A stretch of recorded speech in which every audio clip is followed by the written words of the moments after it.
예, 반갑습니다. 전하성 목사라고 합니다. 이렇게 아름다운 교회 초대해 주셔서 감사드리고, 또 박 목사님, 우리 또 모든 당회원들, 또 귀한 재직들, 귀한 시간에 함께하게 됨을 영광스럽게 생각합니다. 여러분도 영광스러우시죠? 주의 축복이 가득할지어다. 어, 제가 개인적으로 이렇게 말씀, 특히 이제 최근에 부흥회를 좀 인도하러 가는데, 이렇게 몇 번씩 이렇게 부흥회를 인도하면 힘든 곳이 이민교회예요. 미국 이민교회 부흥회를 인도하러 가면 딱 느낌 자체가 해봐 이런 느낌이에요. 네. 이걸 어떻게 해야 될지 모르는 그런 상황에 이제 말씀 듣고 은혜 받으시면 눈물 흘리시고 기도하시다가 정말 같이 나누게 되는데, 최근에 이민교회보다 더 어려운 곳에 제가 부흥회를 인도했습니다. 선교사님 선교사 대회.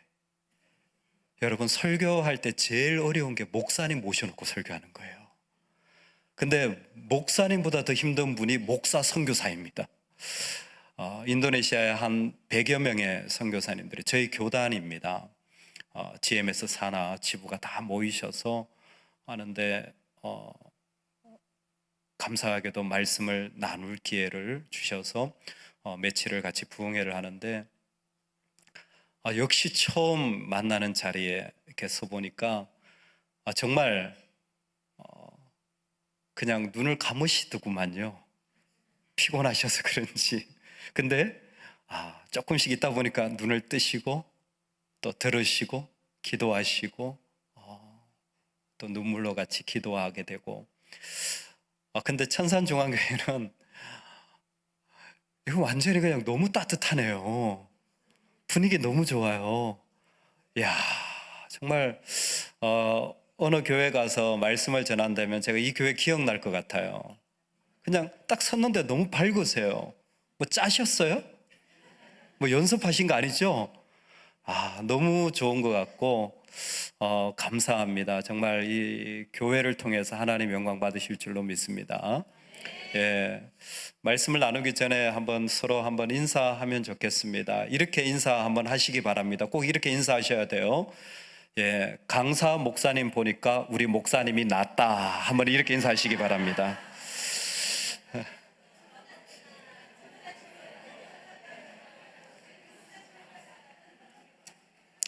사실입니다. 저는 그냥 잠깐 있다가 가는 거고요. 진짜는 여러분들을 위해 기도해 주시고 눈물 흘리시고 날마다 섬기시는 담임 목사님이 정말 가장 위대합니다.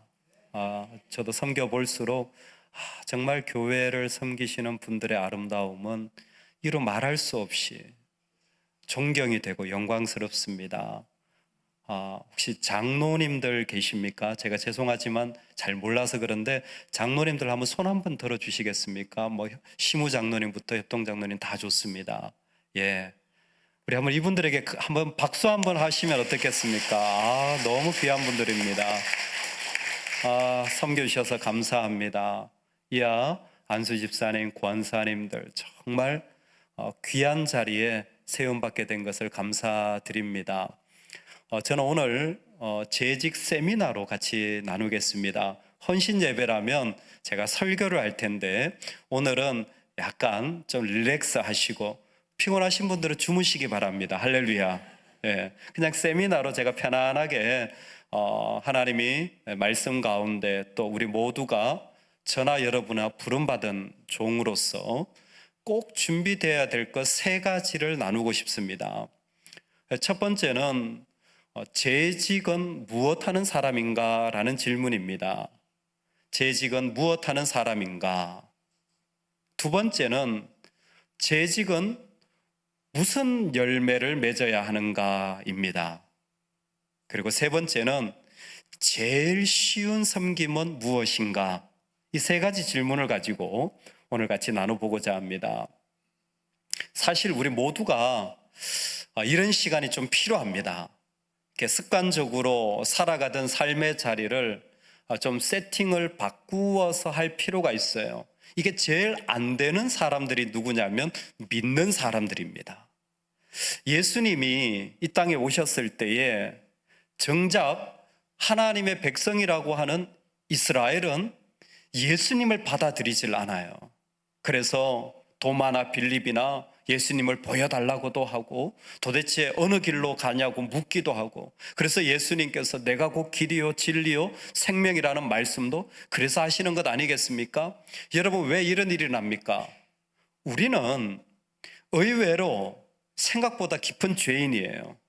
그래서 내가 가던 방향을 잘 바꾸지를 않아요. 그냥 그대로 자꾸 하려는 습성이 많습니다. 오늘 작은 도전이지만 큰 울림이 있어서 우리 안에서 하나님이 바꾸어 가시는 은혜가 있기를 소망합니다. 예. 세미나니까 좀 편안하게 봅시다. 저를 따라서 한번 5번 한번 외쳐보세요. 온라인에서 제가 배웠는데 참 재밌었습니다. 닌자 거북이. 어렵지 않죠? 닌자 거북이를 한번 5번 외쳐보겠습니다. 시작. 닌자 거북이, 닌자 거북이, 닌자 거북이, 닌자 거북이, 닌자 거북이. 안 하시는 분 있어서 3번만 더 시작. 닌자 거북이, 닌자 거북이, 닌자 거북이. 세종대왕이 만든 배 이름은 뭘까요? 세종대왕은 배 안 만들었어요. 신기하죠? 거북선이 답인 줄 알았는데. 의외로 우리는 그런 존재입니다. 내가 생각하고 살아가던 방식대로 살아가려고 할 때에 예수님이 우리 안에 원하시는 것은 무엇이냐면 내가 아버지 안에 거하고 아버지가 내 안에 거하는 걸 알라는 거예요. 이게 도대체 무슨 말입니까? 그게 나하고 무슨 의미가 있습니까? 요즘은 그런 이름이 많이 사라졌는데 예전에는 빌라 이름 가운데 맨션 주택이라고 많이 붙였습니다. 맨션이라는 말, 이 상당히 고급스러운 집을 원래는 말하는 언어입니다. 그게 이 본문에서 나온 말이에요. 거하다라는 말을 라틴어와 영어식으로 바꾼 것이 맨션입니다. 즉 우리가 알아야 될 것 중에 가장 귀하게 알아야 될 것은 바로 예수님께서 이 땅에 계실 때에 그분이 가장 존귀하고 영광스러운 분이라는 것을 저와 여러분이 아는 것이 참 중요한 출발이 되어질 것 같습니다. 그 주님이 그 영광의 맨션에 우리를 불러서 지금 여기 있는 거예요. 그게 재직입니다. 재직은 말할 것도 없이 부름받은 종입니다. 할렐루야. 주님이 여러분을 부르신 줄로 믿습니다. 나같이 부족하고 죄인인데 십자가의 보혈로 씻어주실 뿐만이 아니라 그것만 해도 영광스러운데 하나님의 나라에 그 주님의 교회에 함께 하게 한다니 이 말할 수 없는 축복 아니겠습니까? 여러분, 이 축복 절대 빼앗기지 마시기를 주의 이름으로 축복합니다. 절대 그 자리를 놓치지 마시기 바랍니다. 왜? 주님이 나한테 주셨으니까. 제가 생긴 건 이렇게 상당히 까도남처럼 생겨서 잘생기지 않았습니까? 예, 이럴 줄 알았어요. 저희 동네에서는 아멘 크게 나오는데 이 동네 오니까 아멘을 안 하는 것 같아요. 네. 근데 저는 농사꾼의 아들로 태어났습니다. 저의 소망이 있다면 소 키우는 거였습니다. 그리고 시골에 들녘을 조금 더 사서 좀 넓은 땅에서 큰 농사 짓자 하는 것이 어릴 적 친구들끼리의 나눔이었습니다. 그런 농사꾼 아들을 하나님이 부르셔서 말씀을 전하는 종으로 부름받은 거예요. 여러분, 저는 이 자리에 설 때마다 영광스럽고 감사할 뿐입니다. 아무것도 아닌 사람을 불러다가 주님 쓰시니 구원받아도 감사한데 이 얼마나 귀한 영광입니까? 하물며 하나님의 교회의 몸으로서 한 부분을 감당하더니 정말 여러분 이 영광의 자리 꼭 붙잡으시기를 주의 이름으로 축복합니다. 아멘. 그럴 때에 여러분 재직으로서 해야 될 가장 중요한 일, 여러분 뭐라고 생각하십니까? 세미나니까 좀 편안하게 이렇게 대답을 한번 해주셔도 좋을 것 같습니다. 재직에 해야 될 가장 중요한 일이 뭐라고 생각하십니까? 뭐라고요? 목사님 왜 저를 부르셨어요? 다 교육이 됐는데. 와, 깜짝이야. 일반적으로 다른 데 가면 섬김이라고 말하던데. 여러분, 재직이 제일 중요하게 생각해야 될 것은 아바드입니다. 하나님이 사람을 창조하셨어요. 창조한 사람을 동산 가운데 세웁니다. 여러분, 에덴 동산에서 창조한 두 사람이 한 일이 뭘까요? 창세기 2장 15절에 보면 경작하고 지켰다 그래요. 거기에 경작한다는 말이 일했다라는 거예요. 마치 농사 짓는 것처럼. 그 말이 아바드예요. 그 말이 아바드예요. 그러니까 인간은 처음부터 경작하는 게, 일하는 게 근본적인 창조의 모습 가운데 있었던 겁니다. 그런데 이렇게만 얘기를 하면 죽도록 일하라는 거구나, 돈 벌라는 거구나, 이렇게 생각을 하는데 창조의 언어는 그게 아닙니다. 일하다라는 것은 죄가 없는 상태이기 때문에 그들은 그 모든 자리가 하나님과 100% 싱크로나이즈 되는, 하나님과 연합하는 자리가 되어진 거예요. 그러니까 밥을 하든 거기에서 땅을 갈건 거기에서 풀을 뽑든지 간에 그 전부에 하나님의 임재가 충만했던 거예요. 그런데 인간이 타락하면서부터 에덴에 거하지 못하게 되죠. 그리고 하나님은 그들을 에덴 동편으로 이제 자리 이동을 시키는데 시간이 흘러서 어느덧 애굽의 노예로 있게 됩니다. 모세를 불러서 하나님이 그들을 이끌어내게 합니다. 여러분, 바로에게 모세가 말하죠. 하나님 말씀하시는데 Let my people go, 내 백성을 보내라고 하십니다. 우리 이스라엘 백성을 보내주세요. 그랬더니 바로가 이거 또라이 아니야? 왜? 왜 내가 보내야 돼? 그랬더니 모세가 한 대답이 뭐죠? 우리로 가서 광야에서 예배하게 하라. 그 예배한다는 말이 다시 아바드입니다. 즉 에덴에서 일을 하거나 광야에서 예배를 하거나 하나님의 백성의 본질은 아바드예요. 재직이 하나님 앞에 서서 살아가는 부름받은 자의 가장 근본적인 예배입니다. 그런데 여러분, 조금만 더 들어주시기 바랍니다. 예배 참석 잘 하라는 거구나. 저는 그렇게 주일학교를 다녔습니다. 1년 52주 출석하면 스티커 52개 붙어가지고 와, 출석상. 못 받아보신 분들이 있죠, 그런 거. 헌금하면 52주 헌금상, 요절, 전도. 우리 그렇게 어릴 적에 스티커를 붙여서 했어요. 근데 요한복음 14장을 보니까 예수님께서는 뭐라고 말씀하시냐면 내가 아버지 안에 거하고 아버지께서 내 안에 계심을 믿어라. 그렇지 못하겠거든 행하는 그 일로 말미암아 나를 믿어라. 내가 진실로 진실로 너희에게 이르노니 나를 믿는 자는 내가 하는 일을 거도할 것이요 또한 그보다 큰 일도 하리니 이는 내가 아버지께로 감이라. 아멘. 나를 믿는 자는 내가 하는 일을 거도할 것이라는 거예요. 하나님이 하시는 놀라운 경이로운 일들을 우리도 하게 되어진다라는 거예요.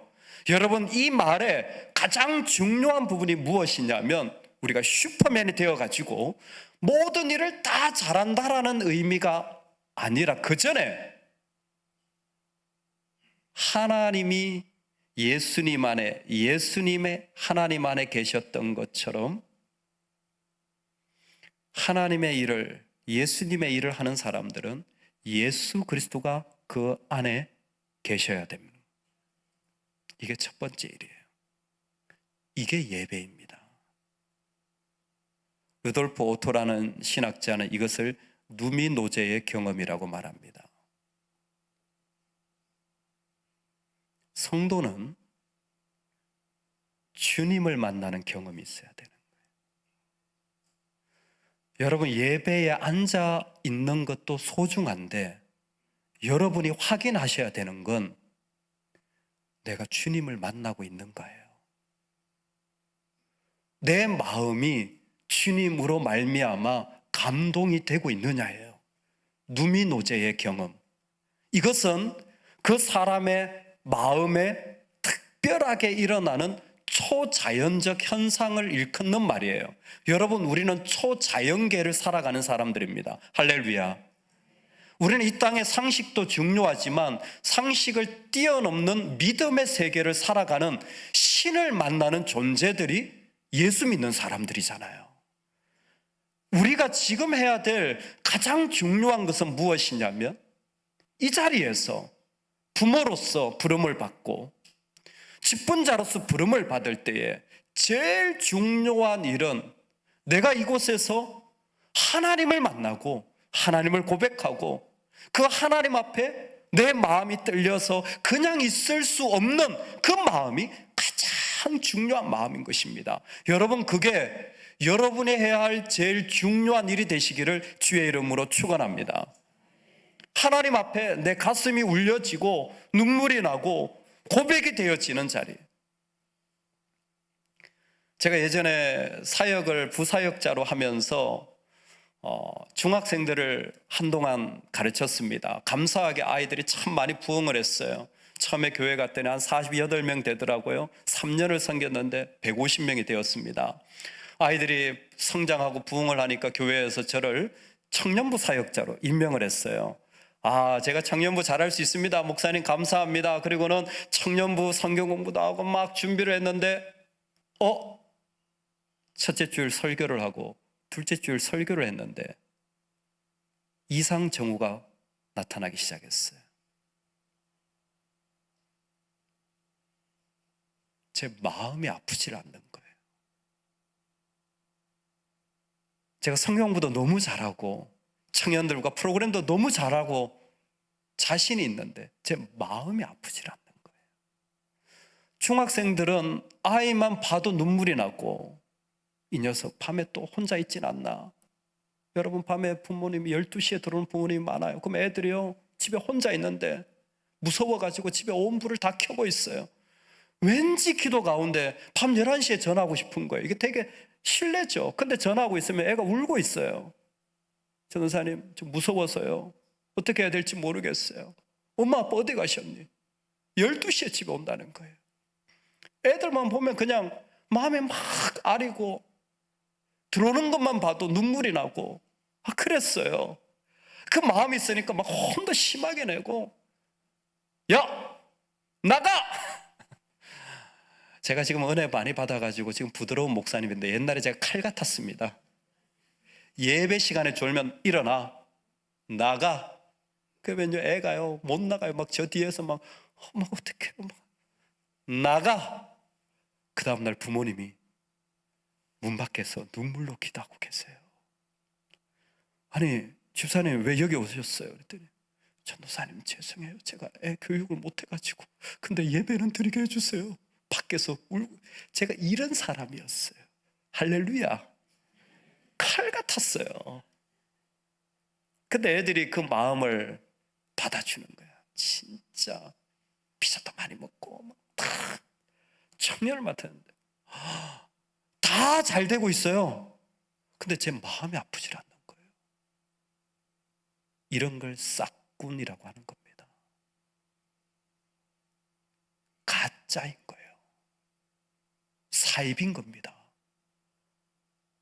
하나님을 빙자해서 사역하고 있는 거예요.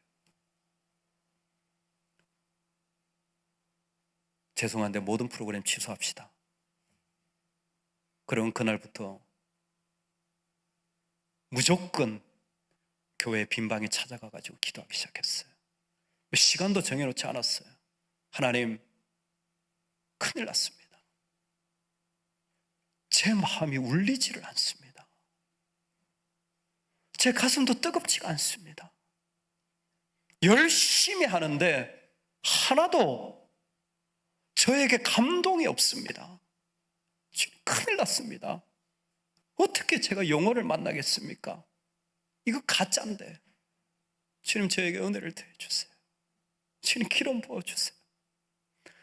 그냥 생으로 막 그냥 소리를 지르면서 엎드리면서 그냥 뭐 할 수 있는 게 없으니까 월요일부터 화요일, 수요일, 목요일 금식했죠. 뭐 저는 금식의 은사가 없는 사람입니다. 할렐루야. 저는 금식하는 분들 보면 진짜 존경스러운 게, 제가 중학교 때 금식기도 하다가 정말 죄송합니다 이런 표현을 써서 미쳐버릴 줄 알았거든요. 힘들어가지고. 저희는 중학교 때 수련회를 금식기도원을 갔어요. 왜 교회에서 수련회를 금식기도원을 가는지 저는 이해를 못하겠어요.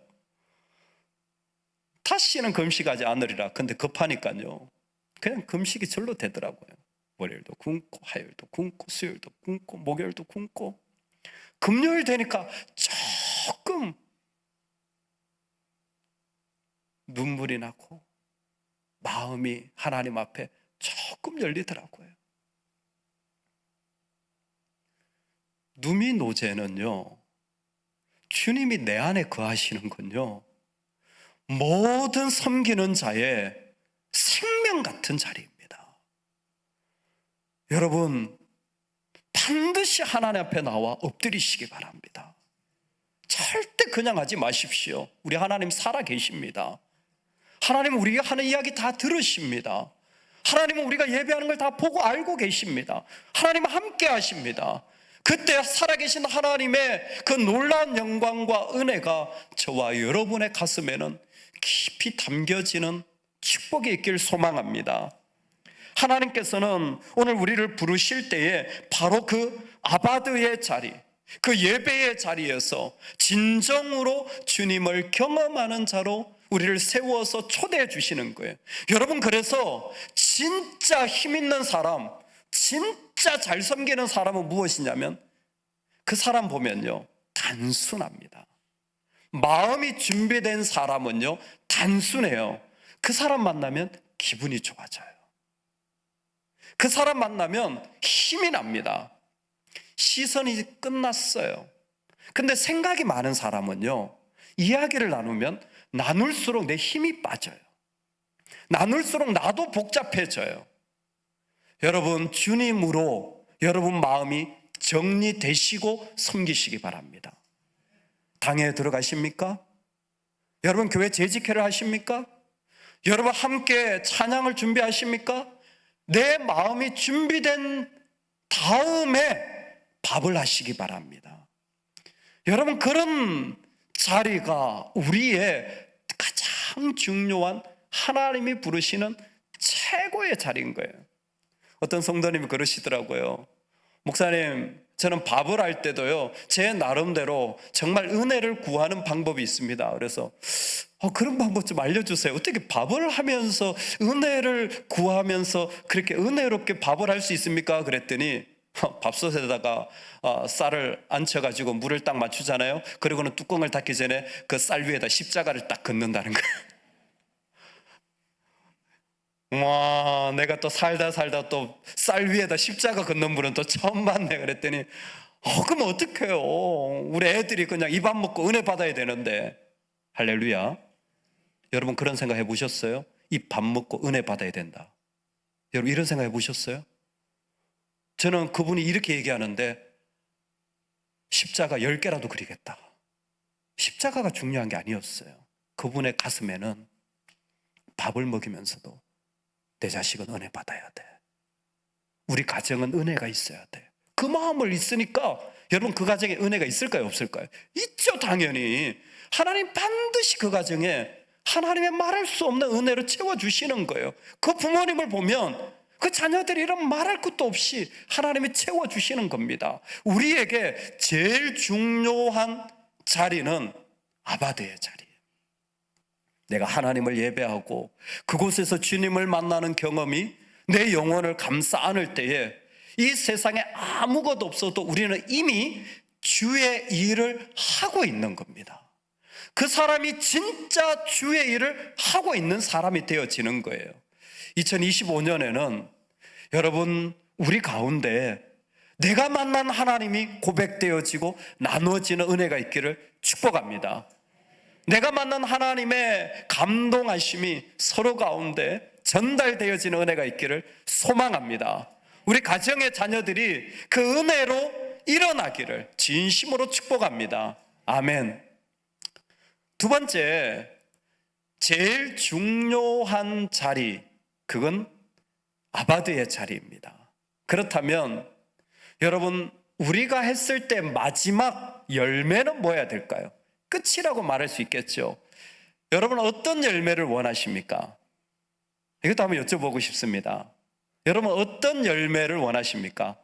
어떤 결론을 원하십니까? 자, 2025년 12월 31일이 되었습니다. 한 해 동안에 재직으로 섬겼어요. 여러분, 그 자리가 어떤 자리가 되길 원하십니까? 자, 여러분의 인생의 시간이 얼마나 남았는지 아무도 모르지만 마지막 순간이 되었습니다. 여러분은 어떤 메시지를 남기길 원하십니까? 여러분, 뭘 남기고 싶으세요? 우리가 걸어간 자리에 하나님의 영광만 남기를 소망합니다. 우리가 만약에 하나님 앞에 부름을 받아 걸어갔다면 그 자리는 하나님의 영광만 남겨지기를 소망합니다. 아멘이십니까? 요거는 좀 세게 아멘해 주셔야 됩니다. 아멘이십니까? 아멘이십니까? 아멘이십니까? 아멘, 아멘. 썩어질 인생이 부름을 받아 교회에서 부름을 받아 걸어가는 우리의 모습을 에베소서에서는 2장에서 함께 지어져 간다라고 표현해 주고 있습니다. 그런데 함께 지어져 갈 때에 그 지어져 가는 사람들을 부르실 때에 뭐라고 말씀하시냐면 그리스도 안에서 전부터 바라던 그의 영광의 찬송이 되게 하려 하심이라.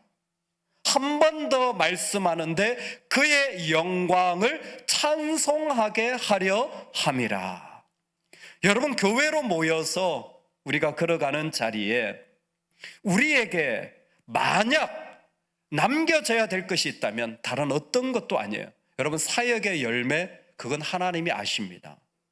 우리가 남기고 기도해야 될 것은 주님만 영광 받아 주시옵소서, 영광의 찬송이 되면 좋겠습니다. 이 땅 가운데 진짜 하나님의 영광을 꿈꾸고 나가는 분들이 있어요.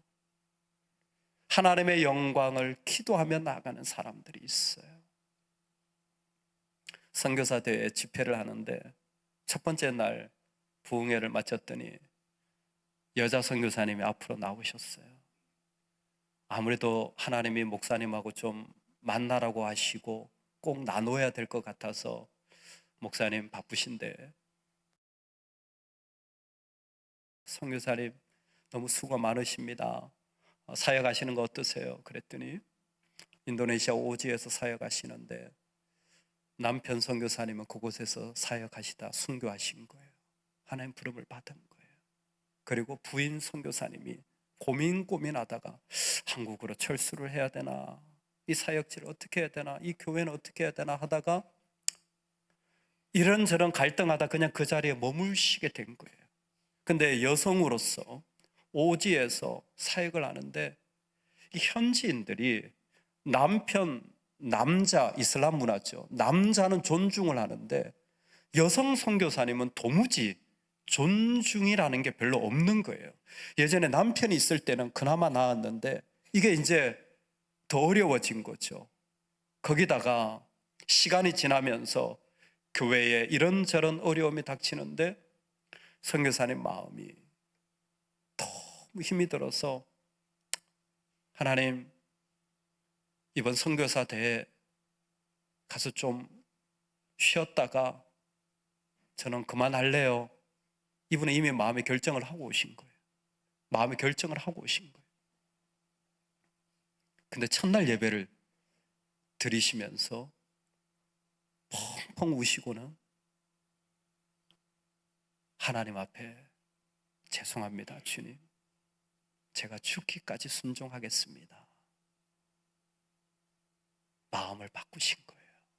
그게 본인의 응답이었어요. 첫날 일어난 일이었어요.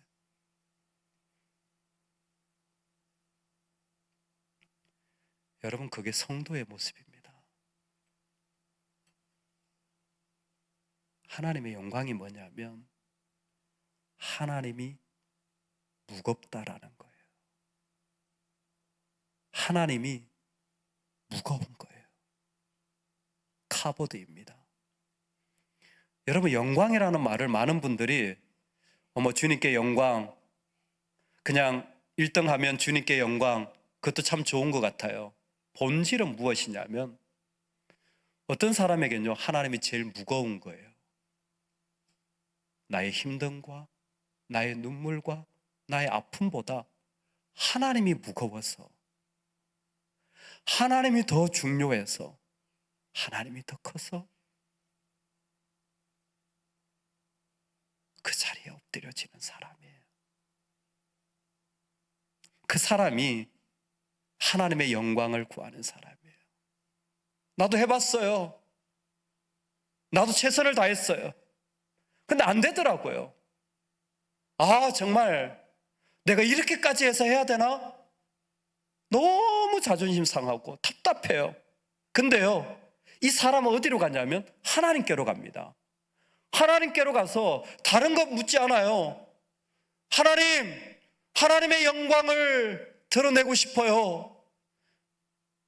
내 응답이 아니라 하나님의 영광을 드러내고 싶어요. 하나님의 무게 앞에 자신을 내어드리는 사람, 그 사람이 하나님의 영광을 구하는 사람입니다. 이 사람은 어느 길을 걸어가든지 그 마음에는 하나밖에 없어요. 어떻게 하면 주님이 이 자리에 드러날까? 어떻게 하면 주님의 모습이 이 가운데 나타날까? 제가 저희 교회를 개척을 하면서 원래는 제 안에 개척에 개자도 없었습니다. 저는 기억도 생각하지 않고 신학교를 다녔고 유학을 가면서도 저의 부르심 가운데 개척은 전혀 있지 않았습니다. 제 나름대로의 기도의 제목이 있었는데 유학 중에 갑자기 하나님이 매일 공부를 마치면 이렇게 기도실에 가서 1시간씩 기도를 했는데 너무 강하게 개척에 대한 마음을 주신 거예요. 처음에는 이런 마음을 받으면 일반적으로 이렇게 기도합니다. 주님, 저 말고 쟤를 보내세요. 주님, 저는 마음이 없습니다. 제가 원래 이런 쪽은 이런 기도도 안 했고 준비도 전혀 안 돼 있는 사람입니다. 심지어 신학교는 개척자 모임도 있어요. 저는 지나가면서 참 특별한 분이다라고만 생각을 했어요. 근데 이틀째 기도하는데 또 개척의 마음을 너무 강하게 주시는 거예요. 3일째 기도했는데 똑같은 마음으로 주시는 거예요. 3일을 똑같이 너무 받아서 제가 아내한테 여보, 내가 이 기도를 했더니 이런 마음이 드는데 당신은 어떻게 했으면 좋겠어요? 그랬더니 제 아내가 늘 제 아내는 답이 똑같아요. 당신이 원하는 대로 하시면 됩니다. 저는 따라가겠습니다. 할렐루야. 제가 결혼 잘했다고 자랑하는 거예요. 그래요.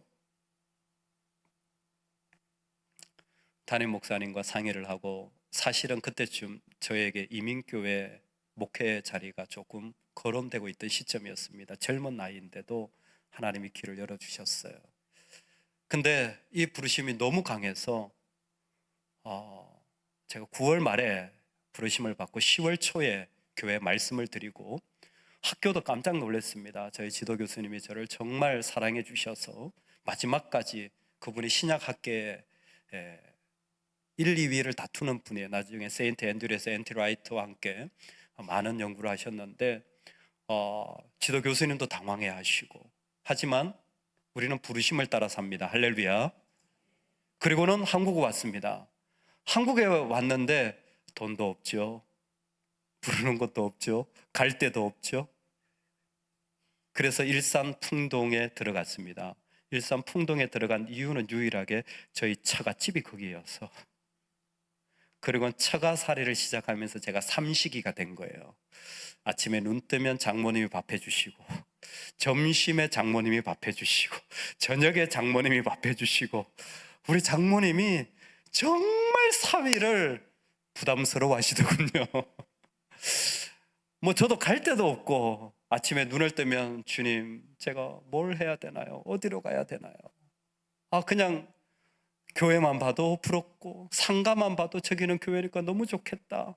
근데 저는 갈 곳도 없고, 개척을 하려는 사람도 없고, 돈도 없고, 도대체 왜 나를 부르셨나? 그런 마음으로 개척을 시작했어요. 결국은 처갓집 아파트에서 개척을 했다가 이제 조금씩 늘면서 이렇게 사람들이 많아지고, 지금의 예배당을 짓게 되어지고, 그리고 예배당이 꽉 차게 되고, 뭐 이런 일들이 이제 그 안에서 이제 일어나게 되어졌습니다. 그러던 어느 날 한 12년쯤 그렇게 섬기면서 나아가는데 제 몸이 완전히 망가진 거예요. 제가 지금도 조금은 건강에 쉽지 않은 부분이 있지만 그때는 정점을 찍었던 부분이었습니다. 하루에 두통약을 8개를 먹었어요. 그렇게 4일은 월요일부터 목요일까지 먹어야 한 주일을 보냈습니다. 여러분, 그 정도면 어느 정도냐면요, 두통이, 그리고 그 나머지 일들이 일어나면 누우려고 이렇게 눕잖아요. 그러면 눈물이 나요. 너무 아파서. 이게 아프신 분들은 이해가 될 거예요. 너무 아프면요, 그냥 누우려고 했는데 눈물이 나요. 그리고 목사는 새벽 기도를 하잖아요. 새벽 기도를 가리고 눈을 뜨면요, 눈물이 나요. 너무 아파서. 그렇게 매일을 보내던 때였습니다. 저희 집에서 교회까지 별로 멀지 않은 거리였는데 예배당을 가려고 하는데 신호등에서 건널목 신호를 기다리는데 눈물밖에 나질 않는 거예요. 그리고 하나님 앞에 기도가 절로 나옵니다. 걸어가면서 계속 기도가 나와요. 하나님, 주님 원하셔서 부르셔서 제가 꿈꾸던 유학도 다 내려놓고, 제가 원하던 목회지도 다 내려놓고, 심지어 빚도 더 이상 낼 수 없을 만큼 가득 빚졌고, 몸도 다 망가져서 교회를 섬길 수 없는 지경에 이르렀습니다. 근데 교회 장로님도 세워지시고 건축도 했고 자립을 완전히 했으니, 하나님, 저 이제 그만할게요. 우리 교회 잘 세워졌으니까 하나님, 저 이제 그만할게요. 하나님, 저 다른 곳에 불러주세요. 저는 사실 선교사가 되는 게 제 평생의 꿈이었어요. 하나님, 저를 다른 곳에 불러주세요. 아무것도 알 수 없는 자리에. 근데 어느 날 그 신호등 앞에 섰는데 아프니까 눈물이 자꾸 나요. 힘들면 눈물이 그냥 나잖아요. 서 있는데 눈물이 자꾸 나는 거예요. 근데 저도 모르게 제 입에서 찬양이 나오는 거예요. 내 사모하는 주님, 온 세상 구주시라. 내 사모하는 주님, 영광의 왕이시라.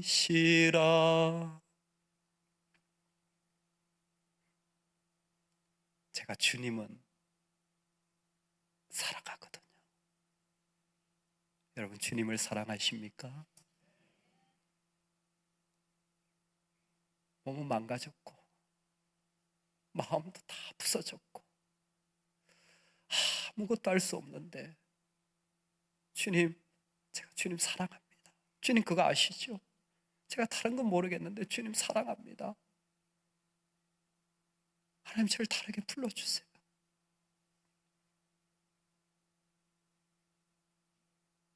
그 순간에 하나님이 저에게 영광의 무게를 알려주셨어요.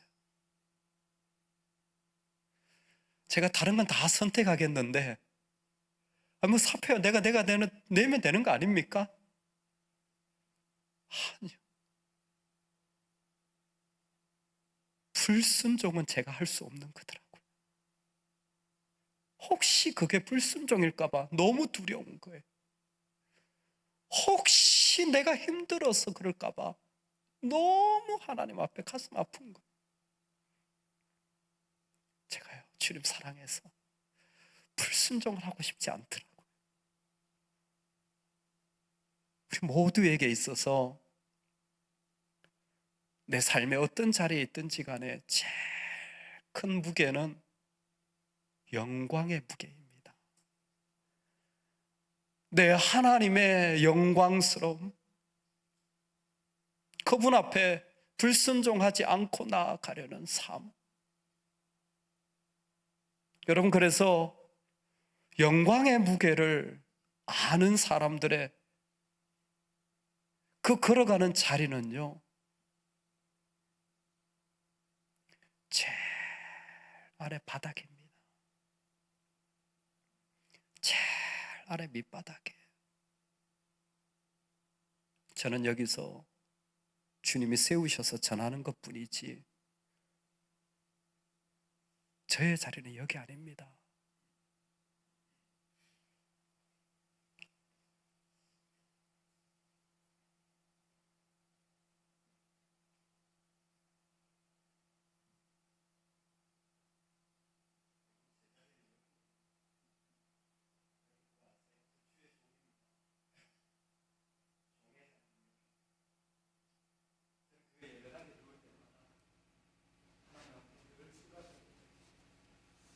하나님 저 종으로 부르셔서 감사해요. 저 종이어서 너무 영광스러워요. 종의 자리는 이렇게 수많은 일들을 결정하고 말할 수 있지만 종은 이 자리. 여러분의 자리는 어디십니까? 여러분의 영광의 부르심은 어디에 있습니까? 저는 여러분을 이 자리로 초대하기를 원합니다. 여러분의 인생에도 주님이 부르신 그 자리, 종의 자리가 되면 좋겠습니다. 종의 자리로 내려와서 하나님 앞에 엎드릴 수밖에 없는, 아니 종으로도 영광스러운 그 사람이 되어지면 좋겠습니다.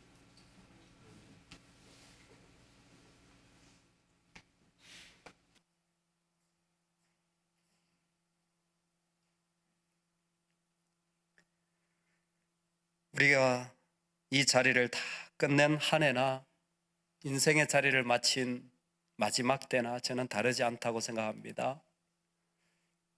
주님의 무거움만 나타나기를 원합니다. 어떤 일을 겪고 어떻게 걸어갔든지 간에 그 자리는 주님만 남겨진 종이 되면 좋겠습니다. 예. 저는 주의 종으로도 불릴 수 없는 둘로스 종놈입니다. 자매님들은 제가 감히 표현하지 못하겠습니다. 종이십니다. 저는 종인 게 너무 좋습니다.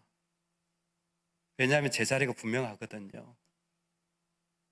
저는 여기에 있어야 될 사람이에요. 때로는 교회 대표로 결정도 하고 계획도 세우지만 제 자리는 그게 아닙니다. 거기는 주님의 자리예요.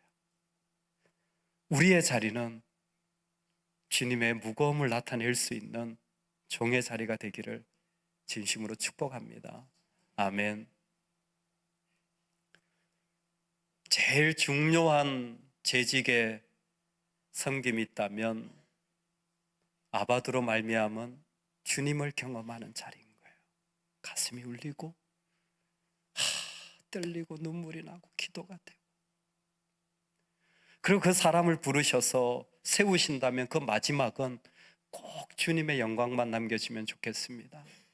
어떤 이유든 주님보다 크지 않고 어떤 자리든 가장 주님이 이유가 되어주시는 그 삶이 우리를 가장 존귀롭고 기쁘고 영광스럽게 할 줄로 믿습니다. 아멘. 세 번째, 여러분, 그렇게 우리가 이 길을 걸어가는 여정 중에 있습니다. 제일 쉬운 섬김이 있어요. 종으로서 제일 쉬운 섬김이 있습니다. 오늘 교회에 좀 도전하고 싶습니다. 여러분, 제일 쉬운 섬김, 여러분 생각할 때 제일 쉬운 섬김이 뭘 것 같으세요? 순종. 와, 역시 수준이 높은 교회입니다. 순종은 저한테는 되게 높은 수준입니다. 저는 상담학을 공부했거든요. 상담학을 공부하면요, 얼마나 고통스러우세요? 이러면 사람들이 다 힘들다 이렇게 하잖아요. 그러면 얘기가 안 돼요. 어떻게 하냐면, 자, 0부터 10까지 중에 고통이 어느 정도 됩니까? 그러면 좀 정확해집니다. 0부터 10까지 중에 너무 힘들다 그러면 어떤 분은 저는 8 정도 힘들다는데 2, 이건 아니잖아요. 근데 순종은 저한테 0부터 10까지 중에 한 9 정도 되는 것 같습니다. 이거 정말 대단한 믿음의 소유자예요. 재직이 부름받은 자가 할 수 있는 제일 쉬운 섬김, 여러분 뭘까요? 저를 따라서 한번 하겠습니다. 하나님과 재물을 겸하여 섬기지 맙시다. 여러분, 하나님하고 재물을 같이 섬길 수 있나요? 거짓말 하지 마세요.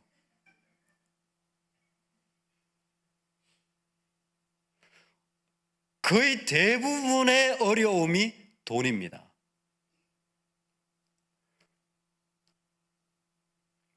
회의를 하잖아요. 재미있는 걸 발견했어요. 회의를 하면서 교회에서, 자, 2025년에 우리 교회가 이거 이와 같이 아름다운 일을 하려고 합니다. 근데 그거 못하게 됐어요. 이유가 뭘까요? 돈이 없어서. 그게 너무 좋지 않아서 하지 맙시다라는 의견은 거의 없습니다. 사람이 없기 때문에 그것도 힘들어요. 근데 놀랍게 믿음의 사람들이 모였는데 결정할 때는 돈이 없어서 못해요. 우리 천산중앙교회는 아닌 줄로 믿습니다. 근데 진짜 돈이 없어요. 장로님, 자, 너무 좋아. 선교지 막 돕고 막 아이들 막 섬기고 할렐루야 막 필리핀 가고 막 너무 좋아 보니까 할렐루야. 근데 돈이 없대요. 그러면 가야 될까요? 가지 말아야 될까요? 역시 장로님들은 지혜로우세요. 답을 알고 계시죠. 어떻게 해야 될까요? 가만히 있으면 됩니다. 농담이고요. 돈이 없으면요, 세상은 안 합니다. 세상은 안 해요. 여러분 그렇지 않습니까? 직장에선 돈 안 되는 건 안 해야 되고 돈이 없으면 안 하는 거예요. 교회는 어떻게 합니까? 기도해야 합니다. 없으니까 기도해야죠. 근데 돈을 섬기는 마음이 우리에게 얼마나 깊은지, 하나님의 나라, 하나님을 위하여 살아가서 하나님과 재물을 겸하여 섬길 수 없다고 했는데 재물이 이유가 된다면 여러분 그것은 교회를 타락시키는 곳이 되어집니다. 만약 그렇게 된다면요, 어떤 사람이 좋은 교인이냐면 재물을 많이 번 사람이 좋은 교인이 되는 거예요. 만약 그 마음이 커진다면요, 어떤 사람이 직분자가 되어야 되냐면요, 재물이 많은 사람이 직분자가 되어야 되는 거예요. 아닙니다. 하나님을 많이 사랑하는 자가 직분자가 되어야 됩니다. 하나님의 영광을 구하는 자가 직분자가 되어야 됩니다. 그 외에는 다른 이유 없어요. 절대적으로 부르심은 주님의 주권입니다. 할렐루야. 그럴 때에 여러분 우리가 섬기면서요, 제일 쉬운 섬김은 헌금이 돼야 됩니다. 물질이 돼야 돼요. 저는 이것을 개척을 하면서 철저하게 훈련받았어요. 우리는 기본적으로 돈이 없습니다. 제가 개척을 하면서 철저하게 배운 또 하나의 진리는, 따라합시다. 빚도 능력이다. 빚낼 수 있는 사람 능력 있는 사람이더라고요. 빚도 못 내요. 이게 보통 문제가 아니에요. 저는 유학하면서도 밤을 새 본 적이 없어요. 2시간은 자야 돼요. 일주일에 이틀씩 코피를 흘렸지만, 근데 개척하고요, 제가 이틀 밤을 못 잤습니다. 돈 빌린 거 못 갚으니까요. 잠이 안 오던데요. 너무 힘들어서 이 돈 관계가 정말 피를 말린다는 게, 이런 경험 다 해보셨을 거예요. 어디에서도 방법이 없는 거예요. 빚도 능력이더라니까요. 와, 방법이 없어요. 근데 그 시간을 지나보면서 이거 다 전부 다 주님 거구나. 다 주님 거구나. 온전히 주님께 돼야 되는 거구나. 할렐루야. 정말 하나님과 재물은요, 같이 있을 수가 없어요. 어떻게 하나님 이야기하는데 물질이 거기에 나올 수가 있단 말입니까? 우리가 하나님 앞에 나아갈 때에 제일 먼저 훈련하는 게 물질의 훈련이에요. 여러분, 여기에서 제가 한 가지 비법을 가르쳐 드릴게요. 제가 하는 것만 저는 말씀드립니다. 헨리 블리카베가 하나님을 경험하는 삶이라는 책을 통하여 너무 좋은 지혜를 가르쳐 줬어요. 여러분, 이 땅에 뭔가 일을 할 때 갈등이 생겨요. 뭔가 마음에 이렇게 해야 될까 저렇게 갈등이 생기는 거예요. 갈등은 너무너무 좋은 하나님의 뜻이 이루어지는 순간입니다. 갈등이 있다는 것은 믿는 사람에게 믿음의 영역과 믿음 아닌 영역이 같이 존재하니까 갈등이 생기는 거예요. 안 믿는 사람이 안 믿는 영역 속에 있겠지만, 여러분, 사람이 만나면서 갈등의 영역이 생깁니다. 서로 의견이 다르니까. 갈등은요, 하나님의 뜻을 이루는 너무 좋은 통로예요. 여러분, 갈등이 생기면 꼭 이렇게 하시기 바랍니다. 하나님 쪽으로 넘어지시기 바랍니다. 눈을 딱 감고 그냥 하나님 쪽으로 넘어지세요. 절대 망하지 않습니다. 그냥 하나님 쪽으로 넘어지세요. 근데 나도 알아, 하나님 쪽이 뭔지. 근데 내가 지금 그게 안 되니까 이러고 있죠. 그러니까 눈 감고 그냥 넘어지세요. 그냥 넘어지세요. 여러분, 그 갈등이 제일 언제 많이 일어납니까? 초신자일수록 헌금할 때 많이 일어나요. 그냥 헌금할 때 나 필요한데 이거 어떻게 해야 되나. 하나님 쪽으로 넘어지시기 바랍니다.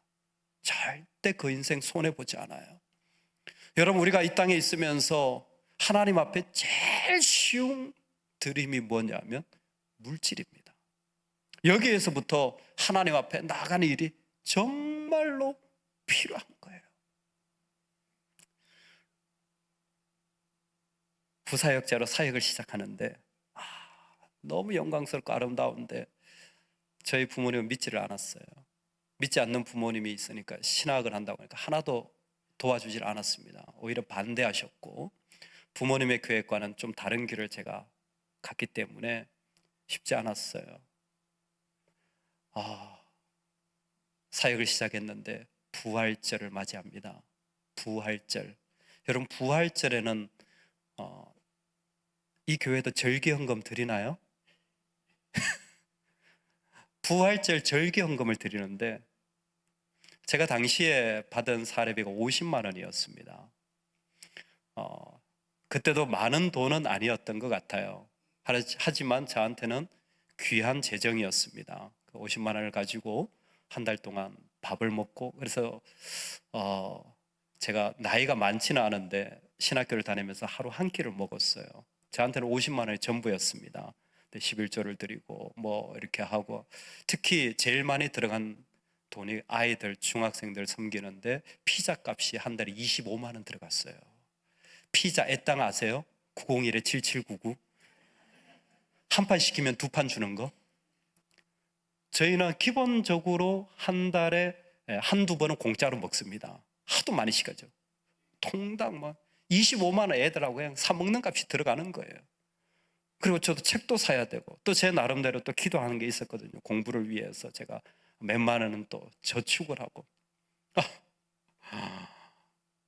용인 양지까지 학교로 올라가려면 용인까지 버스를 타고 시외버스 터미널에서 거기서 버스를 갈아타고 한 40분, 20분 이렇게 시내버스로 학교까지 가야 되는데 저는 그 돈이 없어서 1시간 반을 혼자 걸어 올라갔습니다.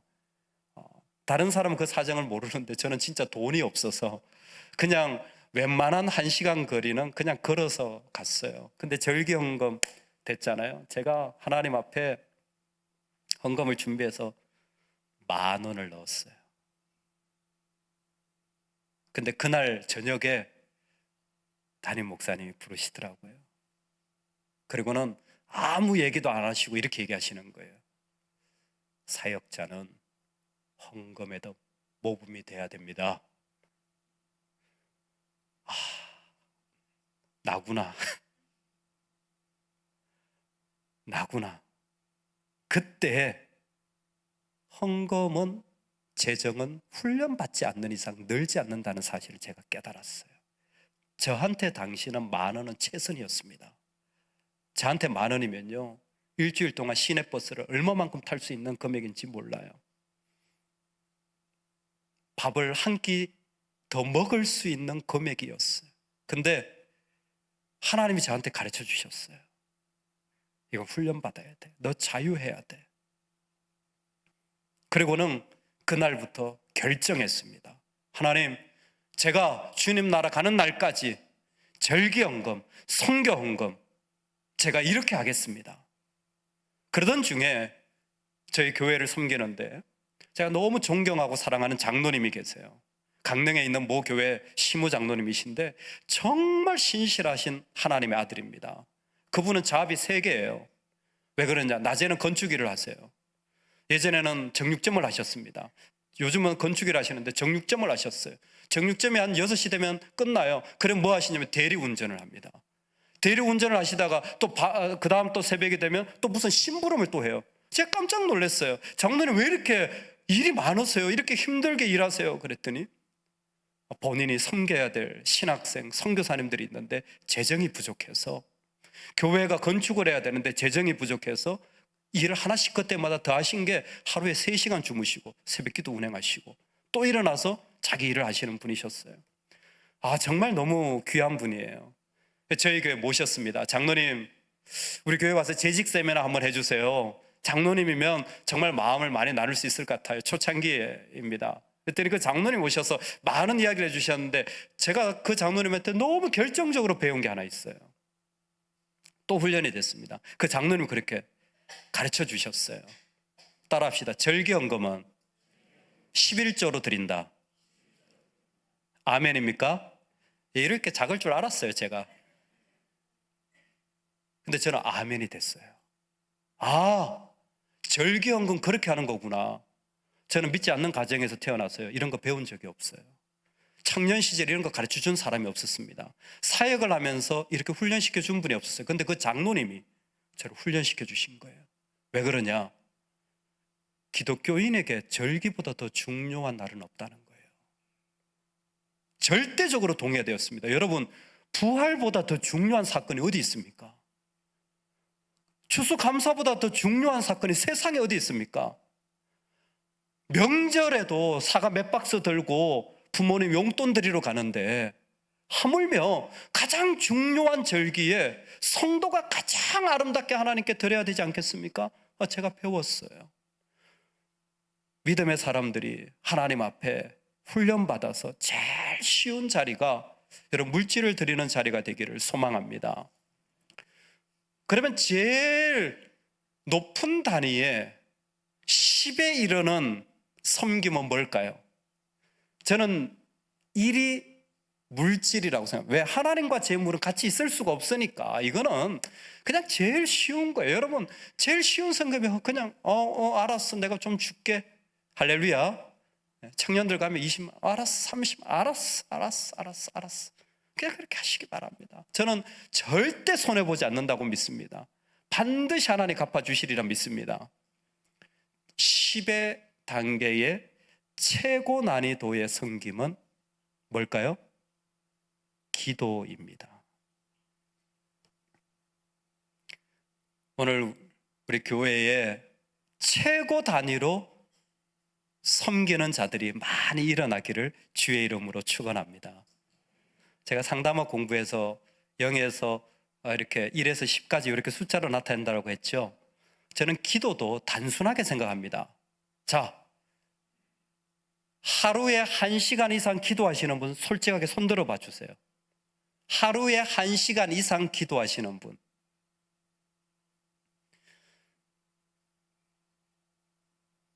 감사합니다. 감사합니다. 여러분, 올 한 해에 하루에 1시간은 기도하시는 은혜가 있기를 축복합니다. 만약 이 부분을 훈련하고 싶으시다면 제가 권면드리는데 한 달에 하루를 정하세요. 그리고 그날은 1시간 기도를 하세요.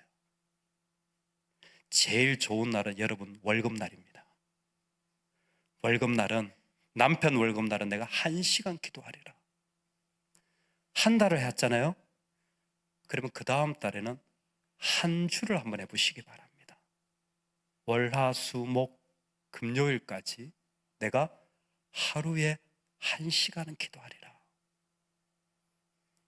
제 사역 중에 제일 힘든 사역이 뭐냐 묻는다면 저는 주저함없이 기도 사역이라고 생각합니다. 예전에는 기도하면 된다고 생각했어요. 아니요. 시간이 지날수록 이건 영적 전쟁입니다. 수많은 에너지와 힘이 필요한 것이 기도의 자리예요. 하나님 앞에 엎드려 시간이 가는 줄도 모르고 기도할 수 있도록 우리 자신을 세우는 것은 섬김의 자리에 가장 귀한 하나님의 백성으로서의 준비가 되어질 것 같습니다. 우리 모두가 이 자리에 서는 은혜가 있기를 진심으로 축복합니다. 저는 오늘 여러분과 세 가지를 나누었습니다. 과연 우리가 섬길 때 재직으로서 가장 중요하게 있어야 될 것이 무엇인가? 무엇이라고 했죠? 제일 중요하게 있어야 될 자리 무엇이라고 했죠? 예배. 예배는 뭐라고요? 하나님을 만나는 것이라고 했습니다. 하나님을 만나는 자리가, 가슴이 울리는 자리가 우리에게는 살아있기를 축복합니다. 여러분, 우리 삶의 자리에 만약 이 한 해가 끝나서 남겨진다면 무엇이 남겨지길 원한다고요? 하나님의 영광입니다. 여러분, 하나님이 가장 무거운 분이 되시기 바랍니다. 그분 앞에 절대 순종하시는 은혜가 있기를 소망합니다. 우리에게 제일 쉬운 섬김이 있다면 뭐라고요? 물질의 섬김입니다. 만약 가장 높은 차원의 섬김이 있다면 뭐라고요? 기도입니다. 우리 교회가 하나님 앞에 다 같이 기도함으로 정말 한 마음으로 성령 충만하여 어떻게 기도하느냐? 불을 내려주소서. 불을 내려주소서. 이건 어떤 성령 체험이 아니라 하나님으로 충만해지는 것입니다. 머리끝에서 발끝까지 하나님 불을 내려주세요. 그래서 누가 나를 만나더라도, 내가 어떤 말을 하더라도 하나님의 그 놀라운 마음이 나오는 불을 내려주세요 하는 이 고백이 우리 교회에 충만하기를 축복합니다. 아멘, 아멘. 하나님 아버지, 우리를 불러주셔서 감사합니다.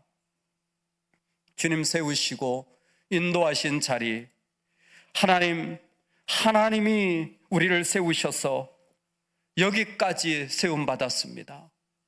죄로 죽을 죄인이었습니다. 죄만 봐도 구역질이 나오는데 하나님, 그렇게 죄에 찌든 사람이 바로 나였습니다. 그런 나를 십자가의 사랑으로, 한없는 그 사랑으로 건져주신 은혜 주님 누리게 되었습니다. 이제 우리가 그 자리에서 끝나는 것이 아니라 부름을 받았사오니 부름받은 그 삶을 살아가도록 축복하여 주옵소서. 예수님의 이름으로 기도드리옵나이다. 아멘.